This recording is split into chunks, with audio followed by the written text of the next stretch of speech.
Hello and very welcome to our 9th class online session. We will continue our chapter number 3 from history, the Nazism. Nazism में हमने पढ़ा था कि Hitler कैसे grow up हुआ, कैसे एक स्ट्रॉन्ग लीडर बना, उसने कौन कौन सी पॉलिसी अपनाई थी।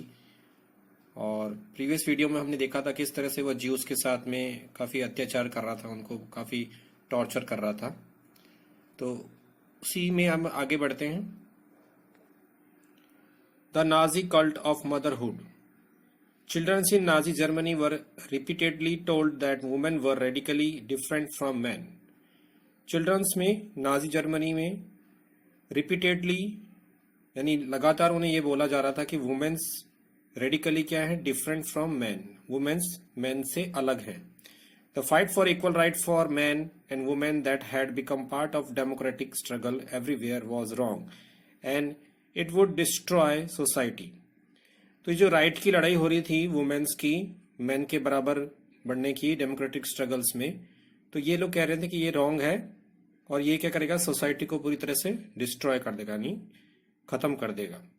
While boys were taught to be aggressive, masculine and steel-hearted, girls were told that they had to become good mother and rear pure-blooded Aryan children. यहाँ पर कह रहे हैं कि बॉयज को ये सिखाया जाता था कि वो एग्रेसिव बने, यानी गुस्से वाले बने, मसल्स वाले यानी बॉडी बिल्डर बने, और उनका दिल जो होना चाहिए वो आयरन हार्टेड होना चाहिए या स्टील हार्टेड होना चाहिए। और गर्ल्स को सिखाया जाता था कि आप कैसे बने, एक अच्छी माँ बने और प्योर आयरन बच्चों को पाले। Girls had to maintain the purity of race. Girls को ये समझाया जाता था कि वो जो प्योरिटी की रेस है उसे प्योर रखे, यानी इसमें हम ये कह सकते हैं कि गर्ल्स को कहा जाता था कि वो आर्यन से ही शादी करें और आर्यन ही बच्चे पैदा करें। Distance themselves from Jews, Jews से डिस्टेंस रखें। लुक आफ्टर द होम, घर की देखभाल करें। And teach their children Nazi values, बच्चों को नाजी वैल्यूज सिखाएं। They had to be the bearer of the Aryan culture and race. और वो कह रहे थे कि ये जो आप लोग जो गर्ल्स हैं वो बैरियर्स हैं, यानी आर्यन कल्चर और रेस को बचाने के लिए आप बैरियर्स हैं। जैसे माँ सबको सिखाती है वैसे ही इनको भी बोला गया था कि जर्मनी में वुमेन्स या गर्ल्स आर्यन वैल्यूज को बचा के रखें, उन्हें सिखाएं अपने होने वाले बच्चों को। In 1933, Hitler said, "In my state, the mother is the most important citizen." In 1933 में हिटलर ने कहा कि जो माँ है वो मेरे स्टेट में सबसे इम्पोर्टेंट सिटीजन है। But in Nazi Germany all mothers were not treated equally. लेकिन नाजी जर्मनी में सारी माओं के साथ में बराबर व्यवहार नहीं किया जा रहा था। Women who bore racially undesirable children were punished and those who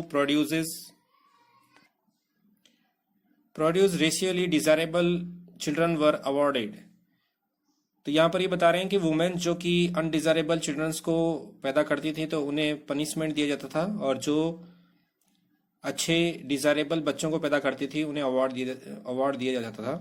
they were given favoured treatment in hospital and were also entitled to concession in shops and on theatres, tickets, railway fears.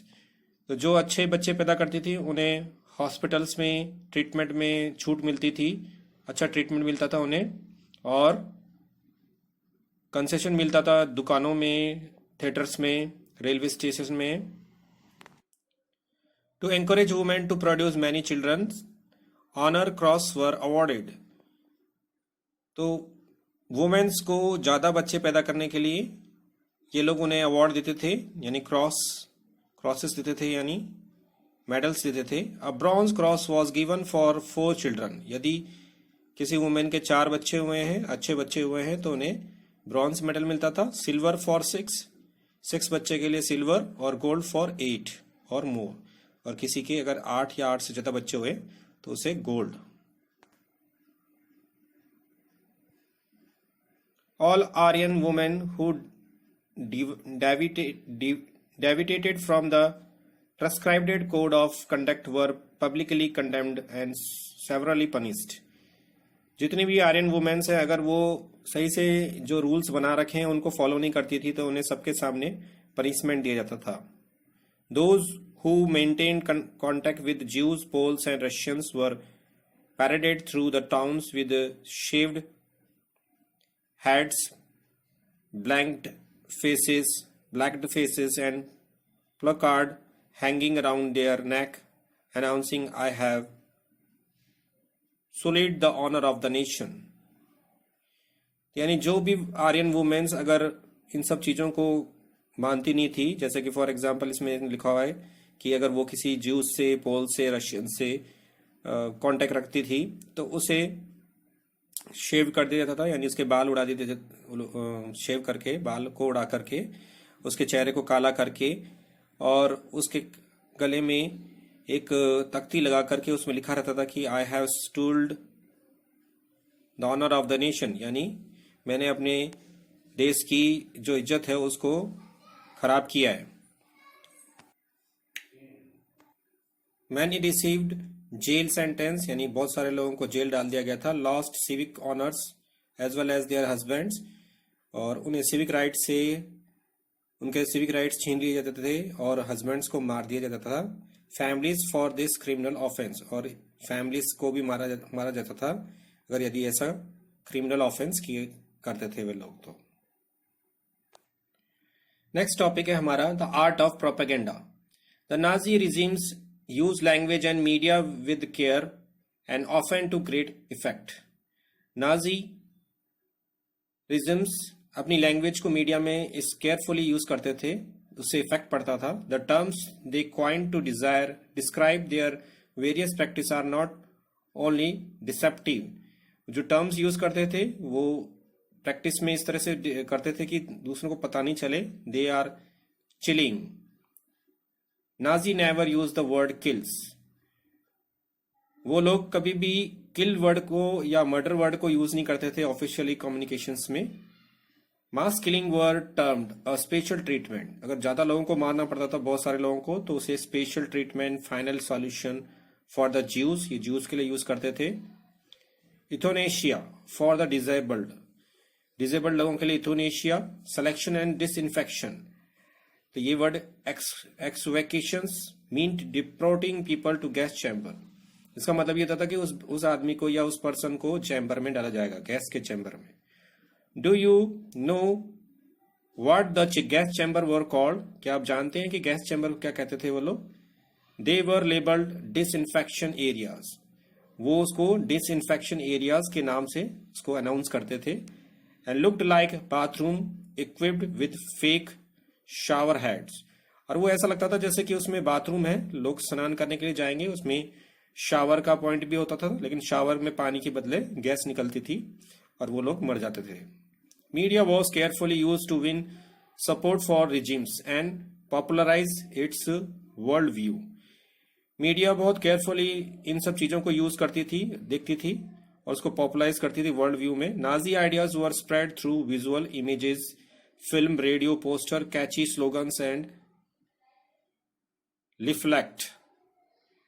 Nazi idea को फैलाया जाता था visual यानी पिक्चरों के through, images बना करके, film बना करके, रेडियो के थ्रू, पोस्टर के थ्रू और कैची स्लोगन लिख करके. In poster groups identify as the enemies of German were stereotype. Posters में ये बताया जाता था कि जो भी एनिमीज कौन है, जर्मन के स्टीरियोटाइप्स लोग हैं.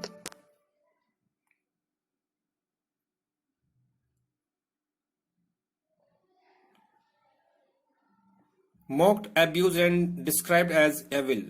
उनको मॉक एब्यूज किया जाता था, डिस्क्राइब एज एविल की तरह उनको बोला जाता था. Socialist and liberals were represented as weak degenerate. Socialist और लिबरल्स को ऐसा रिप्रेजेंट करते थे कि ये लोग वीक हैं और डीजनरेट हैं.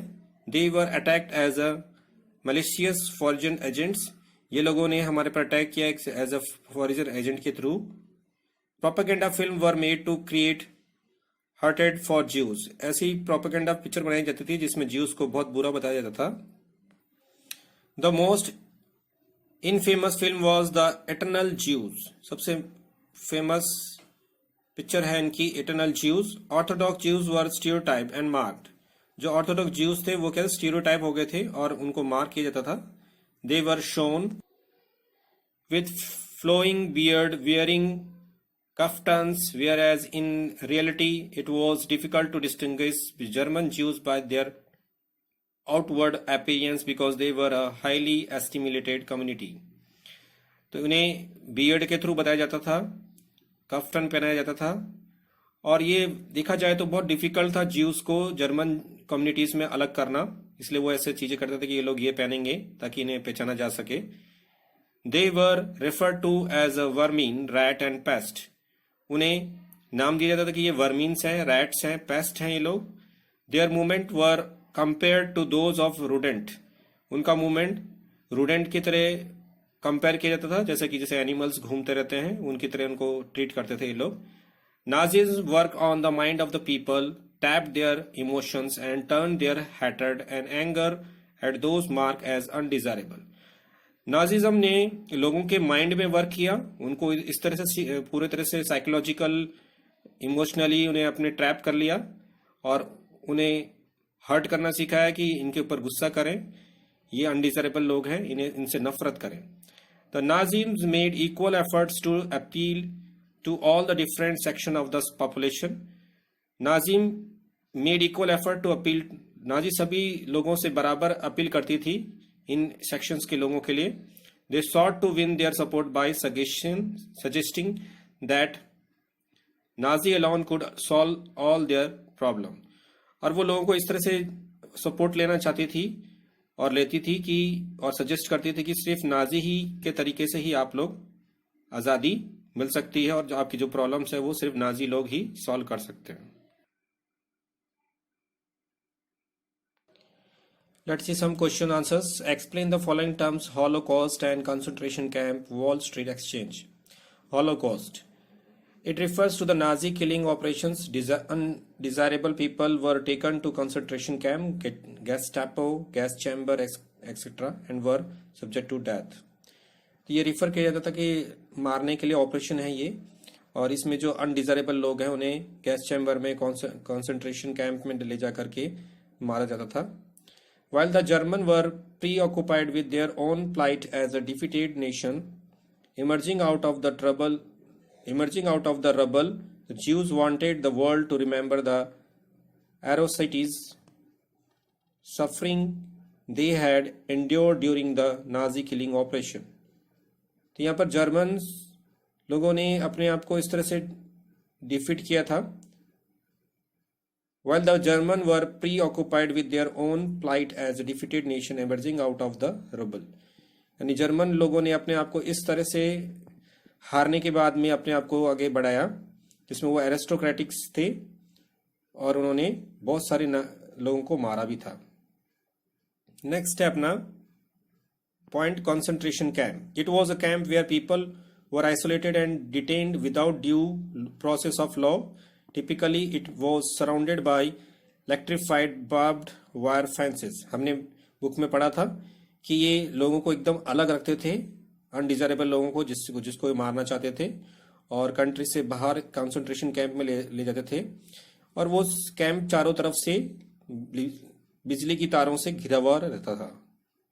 When Hitler became the chancellor on 30 January 1933, he hurriedly packed off his arch enemies, the communists, to the newly established concentration camp.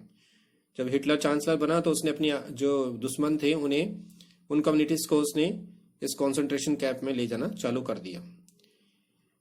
Next word है हमारा wall street exchange. It is the world biggest stock exchange located in the USA. ये world का सबसे बड़ा stock exchange है जिसमें share market होता है. यूएसए में इसकी लोकेशन है. In 1929, when the Wall Street Exchange crashed, 1929 में Wall Street Exchange क्रैश हो गया, यानी पूरे प्राइस गिर गए इसके. German were very much affected. German के लोग बहुत ज्यादा इससे अफेक्टेड हुए because they were totally dependent on the short term loans largely from the USA. क्योंकि सारे के सारे लोग शॉर्ट टर्म लोन्स के ऊपर डिपेंड करते थे और ये सारा का सारा लोन कौन देता था? USA. So students, I am going to wind up this video. I hope you all like this video and you are I pray to God you are healthy and safe at your home. Again, I request you, you must be do your study properly and make your notes timely that help you for the further studies. So God bless you and bye.